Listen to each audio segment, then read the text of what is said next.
Hello and welcome to one of our first film discussions on this channel, our new channel Picture and Score, where we sit and we discuss films, TVs and musical scores.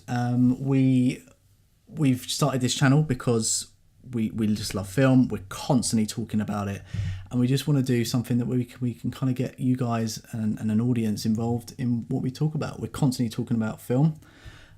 We've got a lot of very different interests, even though we are brothers. We should also introduce ourselves. My name's Kiall. I am Taryll.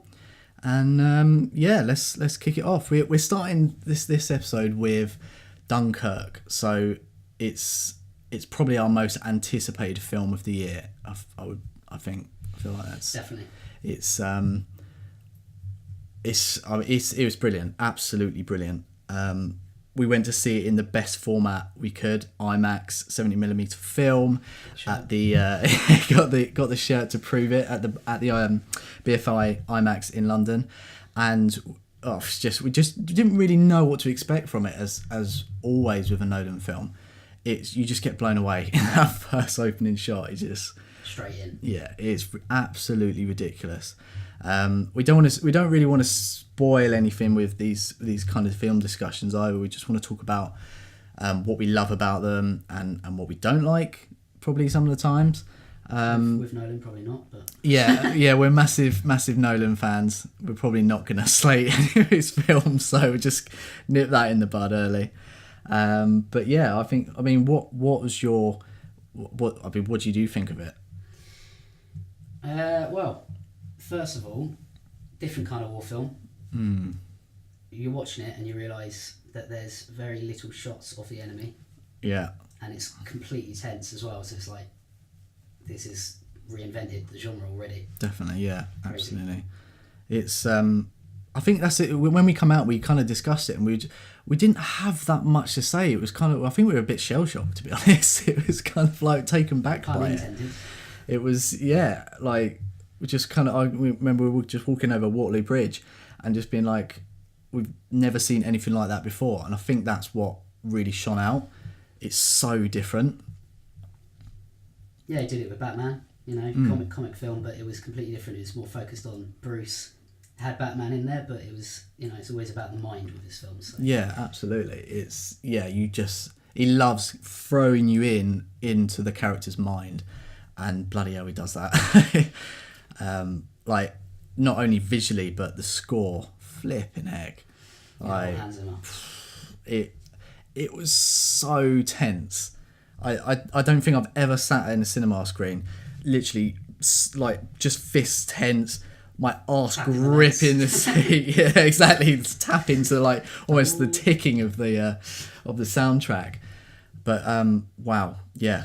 The thing is, we're discussing this film. I don't think there's anything really that we could pick out that we did not like about it. I mean, there was one thing when it first opened up, and that was with the music, and it was that ticking. At first, I was like, okay, because we've just been thrown in, I wasn't feeling that tension straight away. And it's sort of like, okay, it feels a bit false at the moment, but 20 minutes in, I was, you get used to the way it is.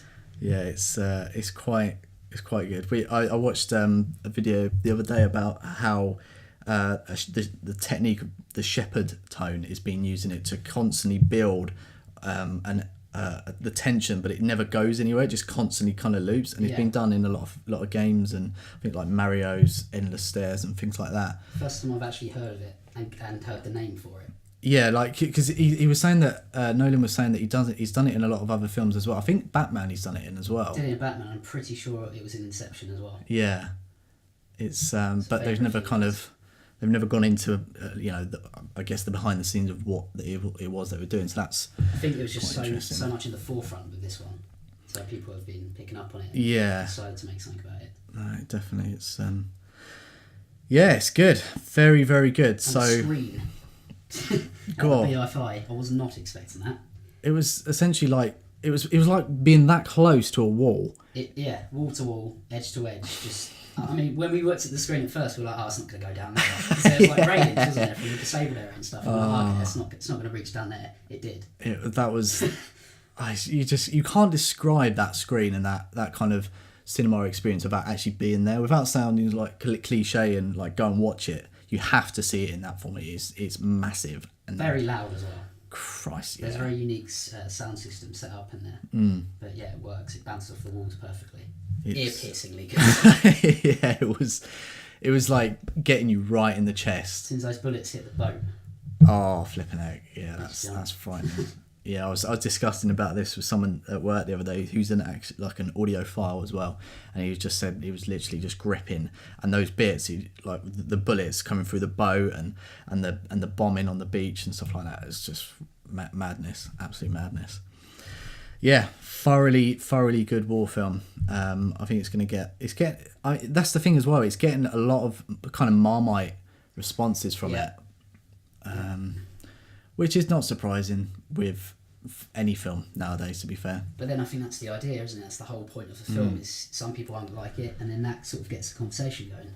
Yeah, absolutely. I mean, there's films that we've got very, very similar interests, but even at the same time, like there's films that you say you prefer over to what I do. Most of the time, it's very minor things that, and we might just be fussy. Most of the time we like a lot of the same stuff. Yeah. But Hail Caesar, for example. You hated that. I turned it off. But I liked it. I think it was just more the way it was captured, and I don't know, the humour wasn't very funny. It was sold as a comedy, but it wasn't very funny. I didn't find myself laughing much, but I love the way it captured that period. It's certainly, I can appreciate that, and that's the thing as well. I never watch a film and go, God, that was shit, or I'd have to give a reason as to why I didn't like it, but there's always something I can appreciate about a film, and I think like you're the same as well. It's never when I'm writing my reviews, I've always got to focus on the good stuff. I find it very difficult. Yeah. How I can see it, but I don't like to comment on it so much. So I don't like to. Yeah, and sometimes I feel like some people are just moaning for the sake of it as well, and I think when I do, when we come out and we discuss a film, we kind of sit. You're kind of trying to find and critique the film when sometimes there isn't any necessary reason for it. And I think a lot of people do that, and then they kind of just jump on that bandwagon. Speaking of that, Wonder Woman. Yeah, we both thought it was pretty meh. No?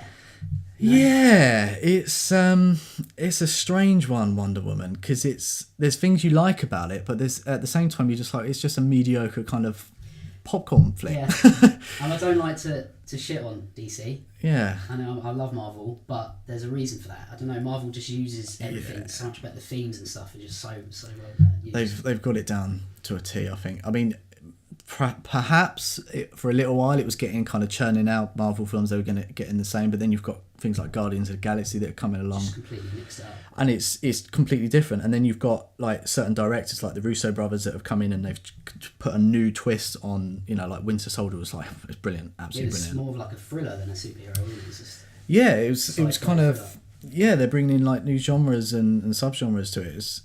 It's really exciting, and really looking forward to see where Infinity Wars go with that and anything else they do in the future. But yeah, going back to Wonder Woman, it's I don't know what, we can't really pick out what it is that it's not right about it. I guess it's just, it's not. I just can't get invested in the character yet. I don't know. Yeah, I like her as Wonder Woman. I think she's really good. She's handled all the action sequences really well. I think she was pregnant as well when she was filming it. Yeah. So that was good, and I liked what they did with her character in it, with the whole witnessing the war and sort of not really liking what's going on and trying to get everyone to be sort of friendly and stuff. I thought that was really good, but it just ended up being the same sort of climax in all the DC films recently, with that sort of really overly fiery CGI, and I don't know, every film that comes out now that's a Hollywood blockbuster, I just don't, I'm getting more and more off CG. It's like, what was that with the Suicide Squad copying essentially Batman v Super? It was with the Doomsday thing. Yeah, and the whole kind of massive hole in the sky. Just too much. What's that about? Too much going on. Yeah. It's a very similar thing, and there is a twist in Wonder Woman, which actually I think the payoff of the twist is actually quite good. It's just that is a CGI character, and you're not, and you're just like, he's going to get defeated. Anything that's CG for me, and then going into Spider-Man as well, the new one. It's like, he's Spider-Man, that's cool, but if you watch like the old ones, the old trilogy, a lot of the stuff where he's in a suit, he's actually in a suit, or at least they've got a stunt double swinging on the cranes and stuff. Yeah. It doesn't look like they do that anymore. It's just CG. Yeah, that's it. Like with Spider-Man, which is again another really good film. But had It these was little and that was a Marvel issues. film. Yeah, so And I wasn't too keen on it. I still liked it, but yeah, there was definitely things that were a bit off. Again, not being able to quite put your finger on it. it's kind of like, yeah, you're not putting your finger on it because you're not want to slate it or rip it apart because it doesn't need that. It's not a bad film. It's just something that's not, had we done it, we'd have not done it that way. I don't know if is it cheaper to do it that way. You can do more cool stuff like that. I don't know. Who knows? It's unfinished as well, a little bit. A few bits. I think there's some scenes where he's like running over the top, and it just looked a bit sort of jolty. Maybe there was some deadlines that got shifted, and they had to get it out Same sooner. with the poster as well. Oh God, we won't even talk about that poster. Oh my God. Too much going on. I think they had Peter, and then they had Spider-Man. That's cool. Yeah. And then they had Tony Stark and Iron Man in the same poster. It was and then like... they had, is it Vulcan or Falcon? I forgot his name. They had two of him as well in and out of costume. Yeah. So it was a bit... the Vulture. That's Vulture. Yeah, mixing up characters there. Christ. But yeah, too much going on. But yeah, another good film. Let's move on to something that's more score wise. So obviously these are very integrated, and we should also actually talk a little bit about a background of why we're doing it a picture and score, because I'm a video editor and I guess a filmmaker and director. So I'm very much visual stuff. And Taryll, do you want to say a bit about yours? I am sort of breaking into the whole film scoring part of the industry. Just wrapped up on a short film that's out now. Very good. 15 minutes. Finally got a project out there. So yeah, that's sort of where the score bit comes from. We're sort of both looking at different sides of the film industry. Yeah, which is really exciting for both of us. We absolutely love film, and if we can work and do that, essentially working our hobby and our interest, it's brilliant. It's you can't beat that. Dream job. Absolutely. So what's one of your favourite scores? You're gonna have to narrow it down to this year. Yeah, it's gonna have to be. Okay. I'm gonna say, for the experience, it would have to be Dunkirk. Yeah. Because it is and I feel like a lot of people that don't usually pick out music did hear it. I mean, working at the cinema, the people coming out would comment on that. And yeah. You're looking at the person, it's like, okay, they probably weren't, used to music or... Yeah, just the average cinema goer kind of thing. But now they're starting to pick it out. I think yeah. It's becoming quite a big thing now, I think, film scoring. It's like album releases and stuff constantly on iTunes as well. Yeah. People are quite into it, aren't they? Like, I think with Dunkirk as well, it was so integrated into the visuals, you couldn't not miss it. Sometimes you'll have a theme or a score that is there. It would be completely missing without it, but you don't kind of pick it up unless you listen to it separately. I think the thing with this one as well is that Hans always goes sort of down the sound design route, and I think that's sort of part of the film, and you hear it like with the sound, so it's sort of it's kind of hard to miss it. Yeah, it's done such a good job of that. But that's why that was my favourite of the year so far. So is there any, rather than something that's more integrated, is there anything that's kind of, essentially you could pull away from the film and listen to as an album? War for the Planet of the Apes, Michael Giacchino.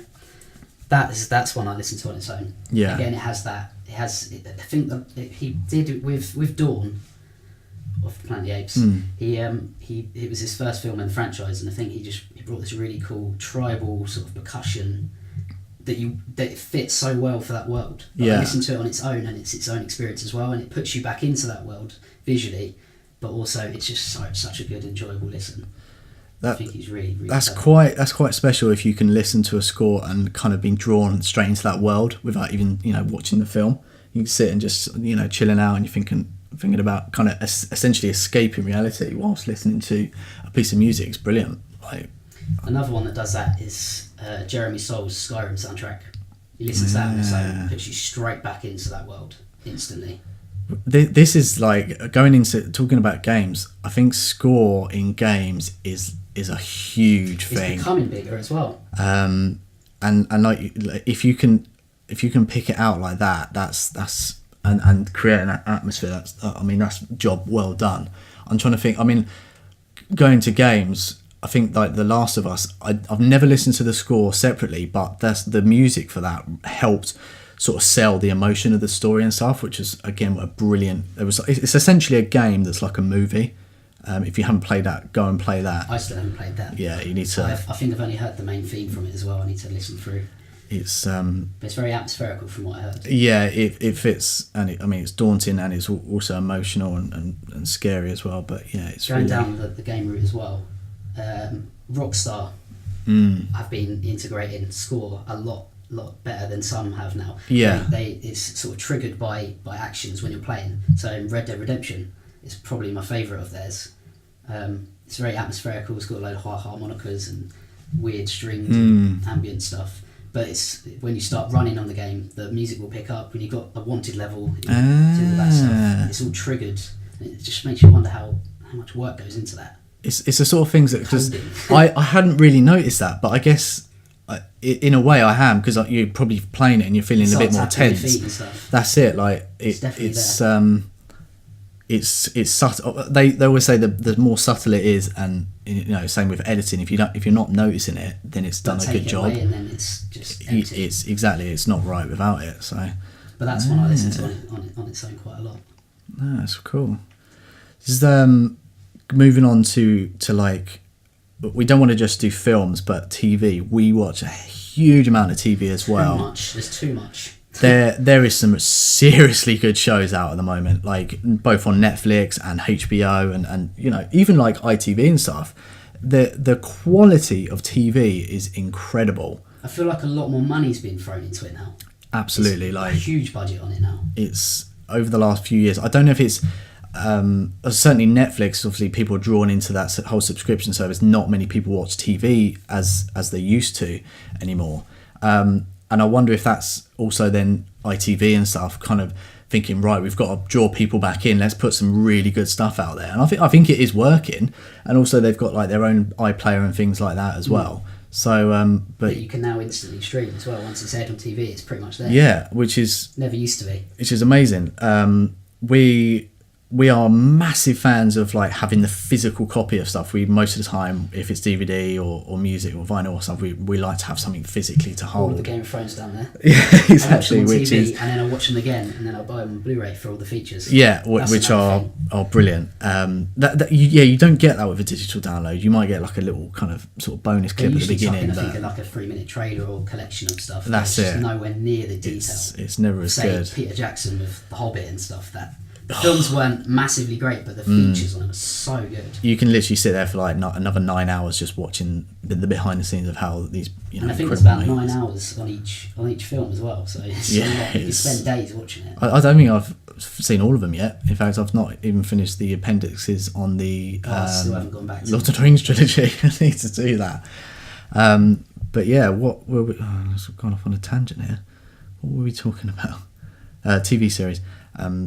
So the massive one at the moment is Game of Thrones, and we've just had the penultimate episode, so it's obviously a shorter season now, so we're down to 7 episodes, and so far the pacing of it is just like it's completely flipped it. And like apart from maybe one episode that could have done with being split maybe into 2, I think it's great. It's picked up. I mean, Game of Thrones has never been boring, I don't think, but it has been slower. There's obviously a lot of characters that you get in as the season goes on. You start losing characters as they get hacked to death or whatever. But now, like the pacing, they're just getting on with it, and it's exciting and it's so tense. There's so much going on, like so much drama. I mean, they said that at the end of season 6. They said we've got 13 episodes left, and we were like, okay. I mean, people were complaining, but I was like, okay, this is good. Yeah. It's hitting that point now. Say like Walking Dead, where it's getting season 6, and now 7 was a bit iffy. Now they've decided to pick it up and just compress it into those small amount of episodes. Which is. I think we can definitely agree, which is definitely a good way forward, and hopefully Walking Dead does the same as that.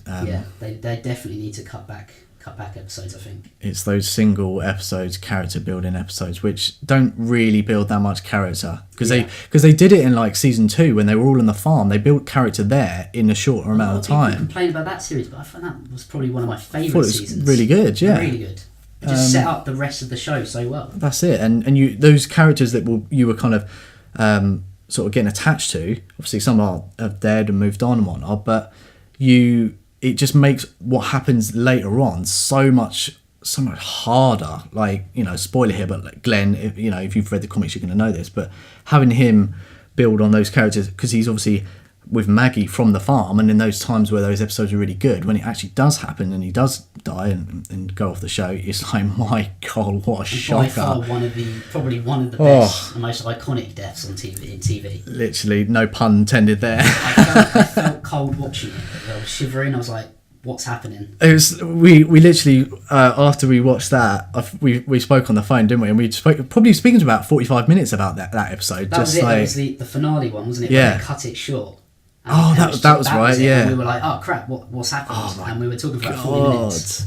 Yeah, I think I spilled my drink talking as well. It's giving me goosebumps talking about it now. Like, it's such intense. I think Jeffrey Dean Morgan was just so bloody good as well. Yeah. So bringing it back to Dunkirk, Dunkirk is our picture for today. What would you say that the score is? 10.